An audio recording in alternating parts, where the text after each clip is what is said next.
ஸ்ரீலங்காலே இந்த இயற்கையோட சேர்ந்து நல்ல அழகான முறையில் இருக்கக்கூடிய ஊர்கள் ஈக்கிற இடம் தான் இந்த மலையகம்னு சொல்லக்கூடிய சென்ட்ரல் ப்ரொவின்ஸ். இதில் ஒரு ஊர் தான் இந்த பன்வில்லான்னு சொல்கிற ஊர். அங்கே தான் நான் போயிருந்தேன்.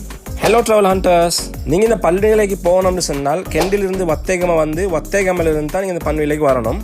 இன்னும் நீங்கள் ஃபர்ஸ்ட்டாக போகக்குள்ளே ஹாத்தலேன்னு சொல்கிற இடம் வரும். அவடத்துலேயே ஹாத்தலே மினி வேர்ல்ட்ஸ்ன்ற ஒரு இடம் நீங்கள் அதுக்கும் வேற லெவல் வியூ பாயிண்ட் உண்டு. அதுக்கு எப்படி போகிறேன்னு சொல்கிற வீடியோ நான் இதுக்கு முந்தைய ஒரு வீடியோ போட்டிங்க, அதில் போய் பாருங்க. அதுக்கு போகிற அப்படியே வந்தீங்கன்னு சொன்னால் பன்வில்லான்னு சொல்கிற ஊர் வரும். இந்த பன்வில்லான்னு சொல்கிறதே ஒரு அழகான ஒரு வில்லேஜ் உண்டு. நல்ல நியாயமான வாட்டர் ஃபால்ஸ் எல்லாம் இருக்கிற நல்ல அழகாக இயற்கையை சுற்றி வர மலைகள் எல்லாம் இருக்கக்கூடிய ஒரு அழகான ஒரு ஊர் ஒன்று தான் இந்த பன்வில்லான்னு சொல்கிற ஊர்.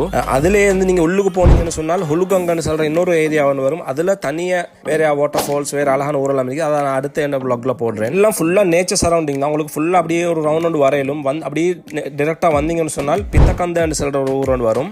அவடத்தில் உள்ள அந்த நேச்சரோட சேர்ந்த வியூ எல்லாம் வேற லெவலில் இருக்கும். ஒரு சன்செட் எல்லாம் பார்க்கக்கூடிய அழகான ஒரு இடம் ஒன்று இருக்குது. அதையும் தாண்டி அப்படி கீழே வந்தீங்கன்னு சொன்னால் பித்தக்கந்த வாட்டர் ஃபால்னு ஒரு சின்ன ஒரு வாட்டர் ஃபால் ஒன்று வரும். அதையும் உங்களுக்கு அங்கே பார்த்துட்டு அப்படியே போயிடும். இதெல்லாம் முடிச்சுட்டு நீங்கள் அப்படியே வந்தீங்கன்னு சொன்னால் உங்களுக்கு அப்படியே மாத்தலைக்கே வந்துடும். அப்போ நீங்கள் கெண்டியில் ஸ்டார்ட் பண்ண ட்ரிப்பை உங்களுக்கு ஃபுல் வரும் ரவுண்ட் அடிச்சுட்டு உங்களுக்கு மாத்தல வந்து நிற்கும். இது ஒரு ஃபுல்லாக ஒரு டே அவுட் மாதிரியே உங்களுக்கு போயிட்டு வரையிலும். ஃபுல்லாக நேச்சர் சரௌண்டிங்கோட அப்படி ஒரு உங்களுக்கு டைம் ஒன்று ஸ்பெண்ட் பண்ணிட்டு வரையிலும். இந்த ஏரியாவில் வேற எங்கே போயிலும் சொல்கிறேன் அடுத்த இந்த வீடியோவில் போட்டேன். அதையும் ஃபாலோ பண்ணிக்கொள்ளுங்க. அப்போ நீங்கள் கூட்டின்னு போகிறவங்களோட ஃப்ரெண்ட்ஸோ ஃபேமிலியோ அவங்களோட ஷேர் பண்ணிக்கொள்ளுங்க. தேங்க்யூ.